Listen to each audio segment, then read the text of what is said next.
Hello everyone, how are you all doing? I hope all of you are doing great. So in this video, we are going to see part 3 of chapter number 3, The Rise of Marathas from class 8 New NCERT of Social Science, Exploring Society, India and Beyond. So इसका part 3 देखेंगे, इसमें हम chapter को finish कर लेंगे और book की exercise वगैरह भी देख लेंगे. आई होप प्रीवियस जो 2 पार्ट्स हैं वो आपने देखे हैं, सारे लिंक्स डिस्क्रिप्शन बॉक्स में है, please go through that. Okay, so let us just start with part 3. इसमें हम मैरीटाइम सुप्रीमेसी देखने वाले हैं मराठा की. चलिए स्टार्ट करते हैं. मैरीटाइम मतलब समुद्र से रिलेटेड, ठीक है, ओशन से related. So as we saw Shivaji created a navy to secure the west coast. हमने देखा था पिछले पार्ट्स में या इसी पार्ट में पहले कि जो वेस्टर्न कोस्ट है उसको सिक्योर करने के लिए शिवाजी ने नेवी की एस्टैब्लिशमेंट की. In 18th century Kanhoji Angre guided the Marathas to victory in many naval battles thanks to a clever use of geography and battle tactics despite the Maratha ship not being as technologically advanced as European one. हाँ, मराठा जो थे उनकी जो ships थी वो इतनी technologically advance नहीं थी जैसे कि यूरोपियन लोगों की होती थी. उसमें इतनी ज्यादा एडवांसमेंट बिल्डिंग में नहीं यूज किया गया था, लेकिन वो ज्योग्राफी से बहुत अच्छे से परिचित थे कि कहाँ का क्या लोकेशन है. उसका उन्होंने क्लेवर तरीके से यूज किया, जिसकी वजह से मराठाओं को बहुत ज्यादा विक्ट्रीज मिली नेवल बैटल में. नेवल मतलब जो समुद्री लड़ाइयां होती थी, बैटल्स हुआ करते थे, उसमें बहुत ज्यादा जीत मिली. और किसके गाइडेंस में हुआ? कान्होजी आंग्रे के गाइडेंस में. At the time the main strength of Europeans in India was their navies. India की जो मेन स्ट्रेंथ हुआ करती थी उस समय, जो यूरोपियंस की इंडिया में मेन स्ट्रेंथ हुआ करती थी, यूरोपियन आए हमारे देश में व्यापार करने या जो भी करने, तो इनकी मेन पावर क्या है? ये नेवी तो है, क्योंकि वो समुद्र के रास्ते आए हैं. तो नेवी स्ट्रांग नहीं होगी तो किसी कंट्री में जाके व्यापार करना या रुकना पॉसिबल है क्या? So they force Indians to purchase their naval trade passes cartaz in Portuguese at a price. अब उन्होंने क्या किया? उन्होंने इंडियंस को फोर्स किया. ये यूरोपियन पावर जो इंडिया में आते थे, इन्होंने इंडियंस को फोर्स किया कि आप परचेज करो. क्या परचेज करना है? नेवल ट्रेड पासेस, एक तरीके के पास परचेज करो जिसे वो लोग कार्टर्स कहते थे. कार्टर्स परचेज करो, तब जाके आप व्यापार कर सकते हो. Any ship without a pass was confiscated. अगर किसी के पास ये पास नहीं होता था तो ये क्या करते थे? यूरोपियन पावर, इनकी नेवल बेसिस जो है वो बहुत स्ट्रांग हुआ करती थी, नेवीज बहुत स्ट्रांग हुआ करती थी.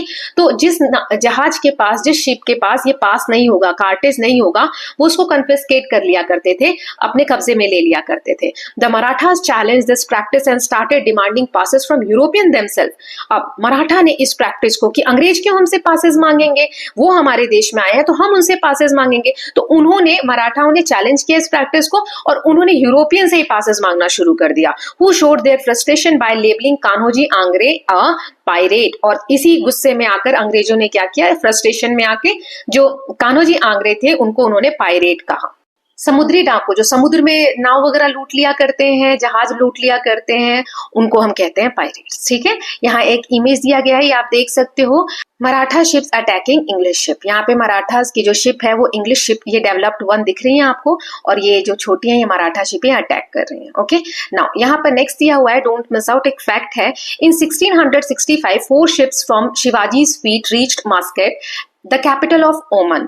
ओमन जो कंट्री है अभी भी है, तो इसकी जो कैपिटल है मस्कट, वहां पर 4 शिप शिवाजी की वहां पर पहुंची 1665 में. The ruler there captured them and arrested the man on board. He also prepared a few ship to attack Shivaji's coastal position, but on hearing that Shivaji's navy contain more than 100 ships, he retreated inside the harbour with his ship. So इसका मतलब क्या हुआ कि जब शिवाजी के 4 जहाज वहां पर पहुंचे तो ओमन यानी जो कंट्री है, वहां के जो शासक है, उन्होंने उनको गिरफ्तार कर लिया. जो भी नाव में सवार थे जहाज में, चारों जहाज में, उनको उन्होंने अरेस्ट कर लिया और प्लानिंग की कि जो शिवाजी का कोस्टल पोजीशन है, कोस्टल एरिया में जो भी उनका एरिया है कंट्रोल में शिवाजी के, उस पे वो अटैक करेंगे, हमला करेंगे. लेकिन जब ओमान के राजा को पता चला कि शिवाजी की जो नेवी है उसमें मोर देन 100 शिप्स हैं, कि शिवाजी की नौसेना में 100 से ज्यादा जहाज हैं, तो उन्होंने रिट्रीट कर लिया, मतलब वापस चले गए अपने बंदरगाह के अंदर और उन्होंने अटैक का प्लान जो है वो कैंसिल कर दिया. ओके, सो नेक्स्ट देख लेते हैं. यहाँ दिया हुआ जुडिशियल सिस्टम कैसा था, मतलब न्याय व्यवस्था कैसी थी उस समय में. So Marathas had an efficient judicial system. बहुत अच्छा जुडिशियल सिस्टम था. Remarkable of its moderation in using capital punishment. जो कैपिटल पनिशमेंट यानी जो death death sentence, death penalty दी जाती थी, उसमें बहुत ज्यादा मॉडरेशन था। कैपिटल पनिशमेंट मतलब होता है डेथ सेंटेंस, यानी जो फांसी की सजा वगैरह होती है वो बहुत कम दी जाती थी। मॉडरेशन यानी बहुत कम मात्रा में दी जाती थी, ज्यादा नहीं थी। द पंचायत जो हुआ करती थी, आज की जो पंचायत है ऐसा कुछ नहीं, गवर्नमेंट बॉडी नहीं होती थी। जो पंचायत है एक लोकल गैदरिंग होती थी, जो आसपास के एरिया के लोग हैं वो इकट्ठा होते थे, ऑफिशियल्स और प्रोमिनेंट मैन जो है जिनकी सोसाइटी में वैल्यू है, जो ऑफिसर्स वगैरह वो इकट्ठा होते थे, and main body that deliver justice, और ये एक तरीके से जस्टिस डिलीवर करते थे। अपील, अगर मान लो यहाँ पंचायत में कोई डिसीजन हुआ और फैसला सुनाया गया और उससे आप सेटिस्फाइड नहीं है तो आप अपील कर सकते थे, कहाँ, मराठा चीफ के पास, in case of unsatisfactory verdict. Verdict मतलब होता है फैसला। अगर आप सेटिस्फाइड नहीं है फैसले से तो आप अपील कर सकते थे। Additionally in various prominent town such as Pune, Indore etcetera, kotwal और the police was also deployed to ensure law and order within the city सिटी। जो बड़े टाउन थे, प्रोमिनेंट मतलब जो इंपॉर्टेंट टाउन थे, जैसे पुणे हो गया, इंदौर हो गया, यहाँ पर कोतवाल या फिर हम उसे पुलिस भी कहते हैं, इनको डिप्लॉय किया जाता था, अपॉइंट किया जाता था, ताकि लॉ एंड ऑर्डर, कानून व्यवस्था अच्छे से सिटी में मेंटेन हो सके। ठीक है, तो ये हमने जुडिशियल सिस्टम पढ़ लिया। अब हम देखते हैं ट्रेड नेटवर्क की व्यापार किस तरीके से किया करते थे, ट्रेड नेटवर्क्स क्या थे। तो Shivaji encourage trade and actively participated in maritime foreign trade himself. उन्होंने, शिवाजी ने ट्रेड को बहुत ज्यादा प्रमोट किया। वो खुद भी मैरीटाइम यानी समुद्री जो व्यापार हुआ करते थे उसमें बहुत ज्यादा इंडल्ज थे। He and his official had their own ships, उनके खुद के जहाज हुआ करते थे, which they regularly sent to ports as far away as Mocha in Yemen. Yemen तक भी उनके जो शिप्स वगैरह हैं, जहाज है, वो जाते थे। मस्कट इन ओमन, अभी हमने एक एग्जांपल भी देखा ओमन तक, and Malacca in Malaysia, Malaysia के भी जो मलक्का जगह है वहां तक शिप्स जाया करती थी। Some of these ships carried cargo like gold, textile etcetera. इसमें सोने, जो कपड़े जो उस वक्त फेमस थे इंडिया के, वो सब कैरी करके ले जाया जाता था। फिर ये तो हो गई समुद्री व्यापार की बात। अगर हम रोड की बात करें तो roads were constructed and maintain, road बनाए जाते थे, उनको मेंटेन किया जाता था।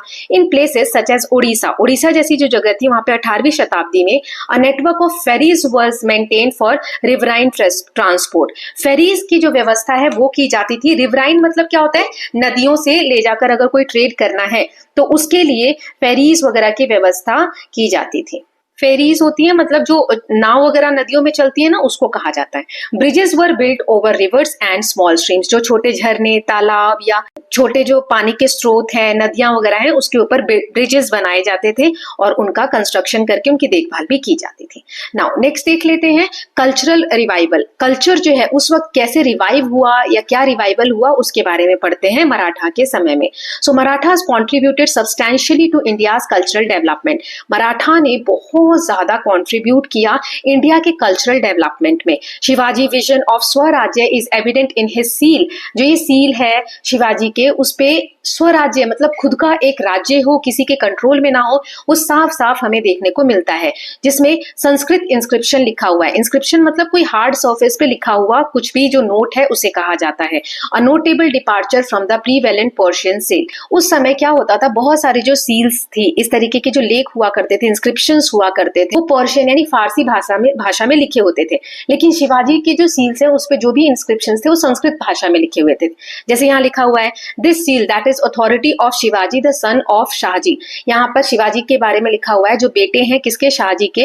Waxing like the new moon, बढ़ता चला, जैसे नया मून जो होता है, चंद्रमा जो होता है शुक्ल पक्ष का, वो बढ़ता चला जाता है। उसका शेप जैसे चांद पहले ऐसे रहता है, फिर इसका जो आकार है वो बढ़ता चला जाता है ना, इस तरीके से चांद का साइज बढ़ता चला जाता है, शेप बढ़ता चला जाता है। वैसे ही पूरी दुनिया में शिवाजी का जो शासन है, या हम कह सकते हैं कि उनकी जो छाप है वो पूरी दुनिया में बढ़ती चली जा रही है, और जिसे रेवर्ड बाय वर्ल्ड मतलब जो दुनिया है उन्हें आदर भी दे रही है। ठीक है, और जिसका शासन प्रजा के कल्याण के लिए है, rain for the welfare of the people. Shivaji का जो शासन है वो वेलफेयर यानी भलाई, लोगों की भलाई के लिए है। नाउ शिवाजी ऑल्सो कमीशन अ ट्रीटीज कॉल्ड राज्य व्यवहार कोश। उन्होंने कमीशन किया मतलब नियुक्त किया, एक ट्रीटीज यानी जो ग्रंथ वगैरह लिखा जाता है उसके बारे में कहा गया है, जिसका नाम था राज्य व्यवहार कोश। इसका एम क्या था, promoting the Marathi language, Marathi language को प्रमोट करना। It provided Sanskrit equivalents for the prevalent Persian words used in diplomatic exchanges, as a result of which the percentage of foreign loan words in Maratha diplomacy decreased considerably. उन्होंने जो Persian words थे, जो फारसी के शब्द थे, उसका संस्कृत में कौन सा वर्ड यूज हो सकता था, उसके इक्विवेलेंट संस्कृत वर्ड बहुत सारे फाइंड आउट किए। जो डिप्लोमेटिक, जो एक दूसरे से एक्सचेंज करने में, हम किसी से शासन लेवल पे व्यवहार कर रहे हैं, बातचीत कर रहे हैं, तो उसमें कौन से शब्द यूज होंगे, उनको संस्कृत के इक्विवेलेंट वर्ड से एक्सचेंज किया गया। पर्शियन वर्ड की जगह संस्कृत वर्ड्स जो है यूज किया जाने लगा, जिसकी वजह से जो वर्ड्स है मराठा डिप्लोमेसी में कम हो गए, फारसी वर्ड का जो यूज है। Shivaji was a devote Hindu who respected other religion while upholding his own. वो अपने धर्म को तो मानते ही थे शिवाजी, साथ ही साथ वो बाकी के धर्मों की भी रिस्पेक्ट करते थे। His saffron coloured flag was adopted by all Marathas. उन्होंने जो केसरी रंग का, केसरिया रंग का जो फ्लैग उन्होंने अपनाया था, वो सभी मराठाओं ने अडॉप्ट किया। He rebuilt the desecrated temples, promoted Sanskrit and Marathi literature, religious institutions and traditional arts। Shivaji ने बहुत सारे जो टेम्पल्स जो खराब हो चुके उनको दोबारा से रीबिल्ड कराया, संस्कृत को प्रमोट किया, मराठी लैंग्वेज को प्रमोट किया और रिलीजियस इंस्टीट्यूशंस को भी एस्टैब्लिश किया और प्रमोट किया एंड ट्रेडिशनल आर्ट फॉर्म्स को भी प्रमोट किया। तो ये हो गया कि कल्चर को कैसे एडवांस करने में, रिवाइव करने में शिवाजी का क्या रोल था या मराठा का क्या रोल था, वो हमने पढ़ा। Then next is but perhaps he contributed most to the revival of ancient Indian culture and values by giving people a demonstration that mighty kingdoms and empires could be defeated and the Maratha could maintain, expand and administer an empire of their own। उन्होंने ancient Indian culture को revive किया, लोगों को ये दिखाया कि बड़े से बड़े जो एम्पायर है उनको भी हराया जा सकता है और किस तरीके से ये अपना खुद का एम्पायर चला सकते हैं। Shivaji's example continue to inspire his successor. आगे आने वाले जो जनरेशन थे शिवाजी की, उनको बहुत ज्यादा इंस्पायर किया शिवाजी ने जो एग्जाम्पल सेट किया। For instance Bhosle of Nagpur emerged as the enthusiastic supporter of local culture and tradition and the worship of deity Jagannath at Puri in Orissa, which was often interrupted during Mughal rule, was revived with the support of Maratha। इनसे जो प्रभावित हुए थे, शिवाजी के जो actions थे, उनसे जो इन्फ्लुएंस हुए थे, उनमें से एक का यहाँ एग्जांपल दिया है भोसले, जो नागपुर के थे, क्लैन से एक तरीके से जो भोसले क्लैन थे, उन्होंने जो एक कल्चर था जगन्नाथपुरी में, डीटी यानी जो भगवान जगन्नाथ है उनकी पूजा करने का एक कल्चर था, उसको रिवाइव किया, जो कि बहुत ज्यादा बार इंटरप्ट किया जाता था मुगल रूल के दौरान, है ना, रोका जाता था पूजा पाठ को, उसे रिवाइव किया। किसके सपोर्ट से? मराठास के सपोर्ट से।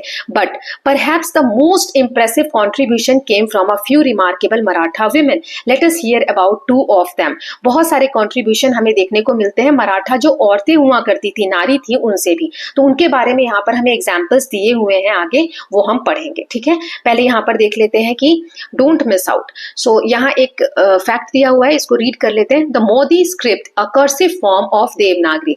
देवनागरी को इस तरीके से लिखा जाता है जिसका नाम है Modi script, was main script use by Maratha for their correspondence. Correspondence मतलब होता है आपस की बातचीत के लिए ये वाली स्क्रिप्ट जो है मोदी स्क्रिप्ट यूज की जाती थी बहुत सारे केसेस में मराठाओं द्वारा। ठीक है, नाउ नेक्स्ट दिया हुआ है इन फोकस तंजावुर। तंजावुर के बारे में यहाँ पर हम जानते हैं। So let us turn southward, south में to witness another example of cultural contribution. Culture में एक तरीके का कंट्रीब्यूशन किस तरीके से हुआ, तो इकोजी के बारे में मैंने आपको बताया था, बाद में हम पढ़ने वाले हैं। सो इकोजी जो थे the half brother of Shivaji, Shivaji के सौतेले भाई थे, conquered the Thanjavur region in the present day Tamil Nadu in late 17th century, marking the beginning of Maratha rule in area। मराठाओं का अधिकार, मराठाओं का रूल इस एरिया में एस्टैब्लिश करने के लिए जो शिवाजी के एक हाफ ब्रदर थे, जो शिवाजी के सौतेले भाई थे, जिसका नाम है इकोजी, उन्होंने तमिलनाडु में एक जगह है तंजावुर रीजन, उस पे कंट्रोल किया अपना। ठीक है, और वहां पर मराठा रूल की शुरुआत की, beginning of Maratha rule. Now the Thanjavur Maratha specially help create a syncretic culture that was rich and full of innovation. वहां पर एक कल्चर की शुरुआत हुई जिसमें बहुत ज्यादा विविधता थी और इनोवेशन था, एक नयापन था। They were great patron of arts, arts वगैरह जो थे उसके बहुत बड़े पैटर्न थे। पैटर्न मतलब होता है संरक्षण देना। And many of the ruler themselves were poet and dramatist। सो बहुत ज्यादा जो शासक थे बहुत सारे, वो खुद ही बहुत सारे कवि हुआ करते थे और ड्रामेटिस्ट जो नाटक वगैरह लिखते हैं वो खुद भी वर्क करते थे, इसीलिए वो आर्ट्स को बहुत ज्यादा पसंद करते थे और पैटर्न देते थे, मतलब संरक्षण प्रोवाइड करते थे। चलिए तो अब आगे देख लेते हैं। Of all the Thanjavur Maratha rulers the contribution of Serfoji second are most notable. जो मराठा रूलर्स थे तंजावुर में, उनमें सबसे इंपॉर्टेंट जो काम दिखता है वो सरफोजी सेकंड का दिखता है। He was well versed in many Indian and European language and wrote a Marathi play named Devendra Kuravanji. वो बहुत सारी लैंग्वेजेस उनको आती थी, बहुत सारी भारत की जो भाषाएं हैं या यूरोपियन लैंग्वेज उनको आती थी। उन्होंने एक नाटक लिखा था जिसका नाम था Devendra Kuravanji, where he describe. इस नाटक नाटक में उन्होंने डिस्क्राइब किया था world geography in detail as was known at that time. उस समय जो विश्व की ज्योग्राफी है, जो भूगोल है, उसको कितना उस वक्त के लोग जानते थे, उस हिसाब से प्रेजेंट किया गया था इस नाटक में। Serfoji patronized many talented musicians and it was during his time the modern Carnatic music took shape. आज जो हम कर्नाटिक म्यूजिक के बारे में जानते हैं, मॉडर्न कर्नाटिक म्यूजिक जो है, उनके समय में ही, सरफोजी के टाइम पर ही ये स्टार्ट हुआ था और उस समय उन्होंने बहुत ज्यादा संरक्षण प्रोवाइड किया था जो टैलेंटेड म्यूजिशियन थे उनको, as did the early stages of famous classical dance form of Bharatanatyam. जो शुरुआती भरतनाट्यम के डांस फॉर्म्स थे वो भी इसी वक्त से स्टार्ट हुए। Serfoji was quite interested in medicine and established the Dhanvantari Mahal, a centre of medicine that offered free treatment of disease using both Indian and western medicine. इन्होंने धन्वंतरी महल का स्टार्ट किया जहां पर वो एक सेंटर था मेडिसिन का, दवाइयां वगैरह प्रोवाइड करने के लिए, जिसमें ट्रीटमेंट दिया जाता था बीमारियों का, डिजीज का, चाहे वो इंडियन तरीके से हो चाहे वेस्टर्न तरीके से, दोनों तरीकों का यूज करके इलाज किया जाता था। सो ये मेडिसिन में बहुत ज्यादा इंटरेस्टेड थे। He also started a printing press, उन्होंने एक प्रिंटिंग प्रेस भी स्टार्ट किया। First such example in India by a native ruler, वहां के जो इंडिया के जो कोई शासक है उनमें से ये पहले थे जिन्होंने प्रिंटिंग प्रेस की स्थापना की। He got history of the Bhosle family inscribed on walls of Brihadeeswara temple at Thanjavur. जो भोसले फैमिली है उसकी जो इतिहास रहा है उसको उन्होंने बृहदेश्वर टेम्पल के दीवारों पर लिखवाया, which is one of the largest single inscription in India, a record of posterity. एक तरीके का बहुत बड़ा एक हम कह सकते हैं रिकॉर्ड है जहां से हमें पता चलता है उस समय के बारे में। ओके, सो आई होप यहां तक आपको क्लियर होगा। यहां पर हमने देखा कि जो थंजावुर में मराठाओं ने शासन किया उसमें सबसे इंपॉर्टेंट कौन थे और उन्होंने क्या क्या काम किए उनके बारे में यहाँ पर दिया हुआ था। ये आगे भी है, इसको हम देख ले। ये देखिए इस इंस्क्रिप्शन का पार्ट है, मराठी जो अभी हमने पढ़ा, Marathi inscription on a wall of Brihadeeswara temple wall recording the history of Bhosle family. यहाँ पर भोसले फैमिली की हिस्ट्री को रिकॉर्ड किया गया है इसमें। ठीक है, नाउ नेक्स्ट देख लेते हैं। So the cultural environment of Thanjavur was multilingual. यहाँ पे जो कल्चरल एनवायरमेंट था, जो एक तरीके का माहौल था, वो मल्टीलिंगुअल था, एक भाषा में नहीं था, सभी बहुत सारी भाषाएं थी, with a mix of many influences.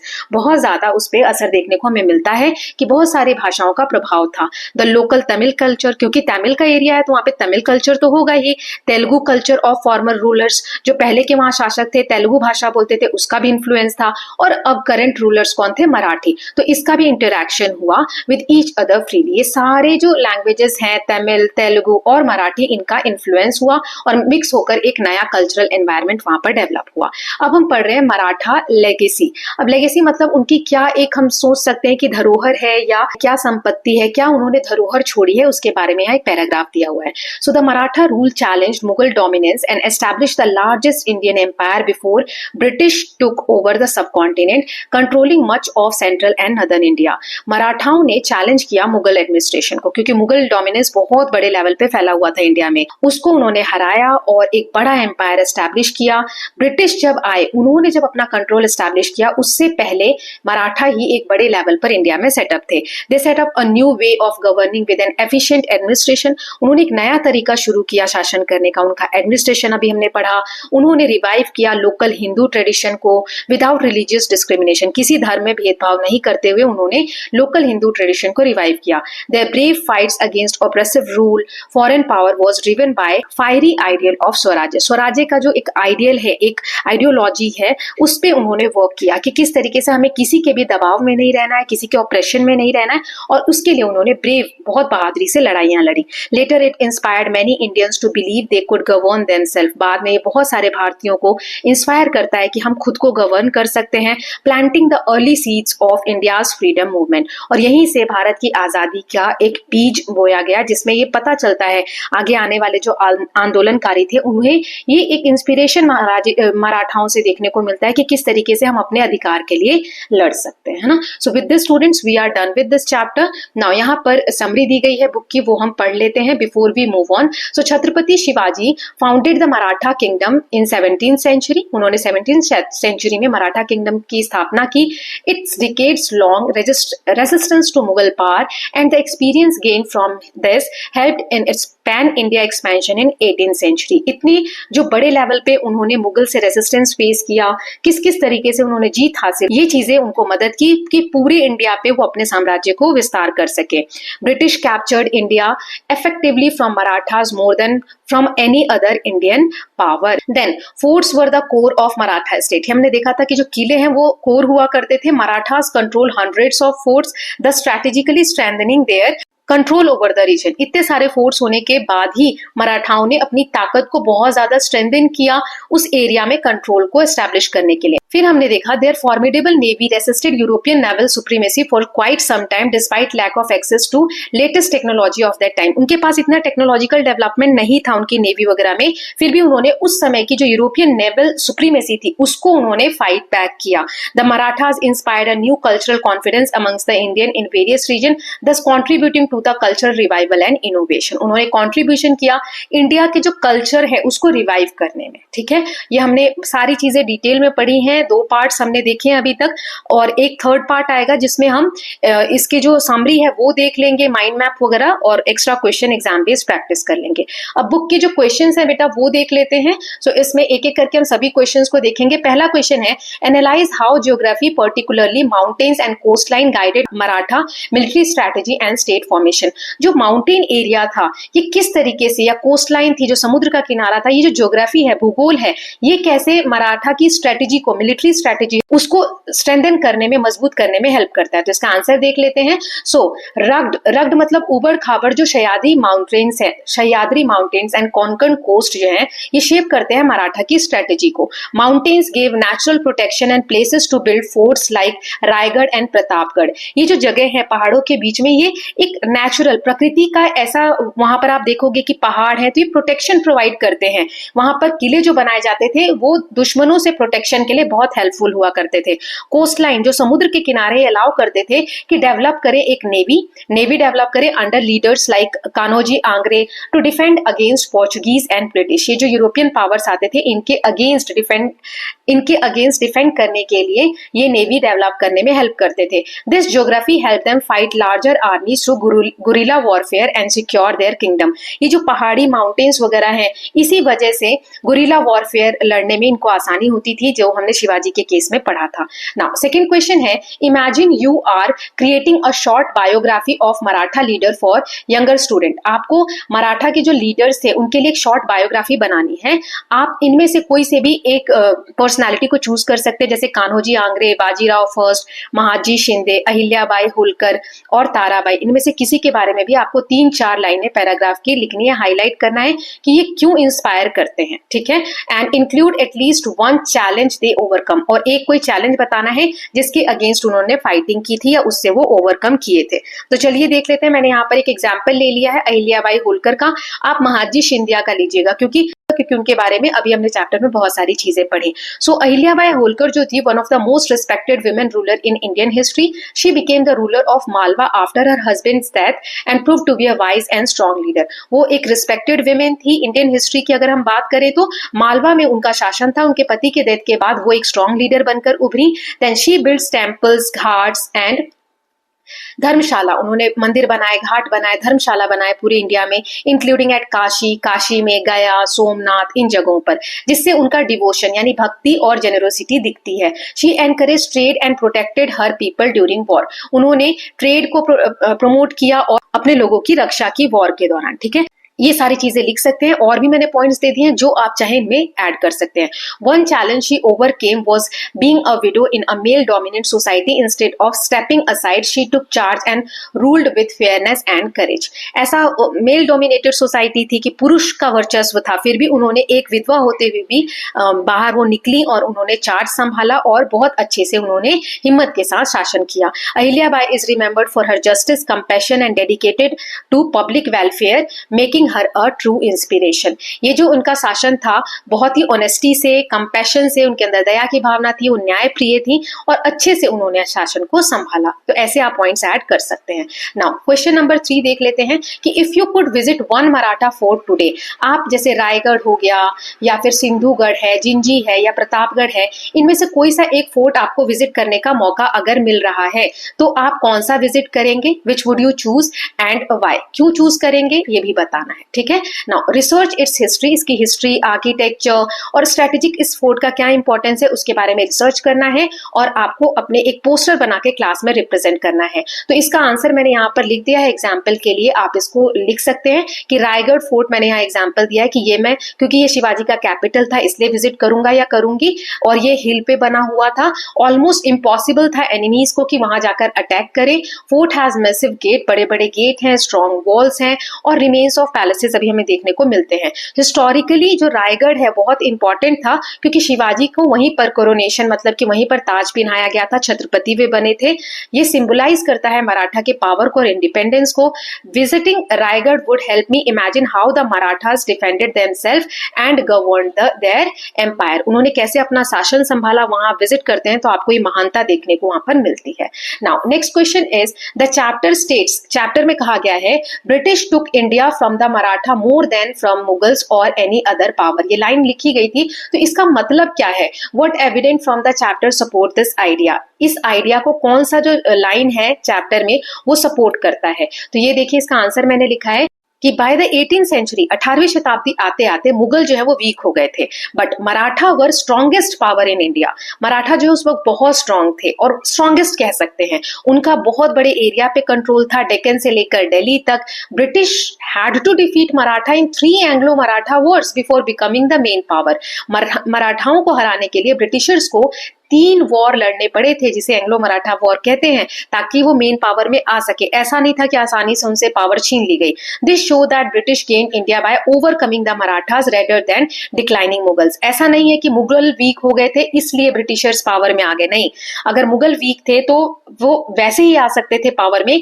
अगर मराठा स्ट्रेंथ नहीं होती, मराठा इतने स्ट्रांग नहीं होते तो ये वॉर करने की जरूरत ही नहीं थी। तो ऐसा नहीं है कि मुगलों के वीक होने के कारण ब्रिटिशर्स पावर में आए, बल्कि मराठाओं से लड़कर वो लोग पावर में आए।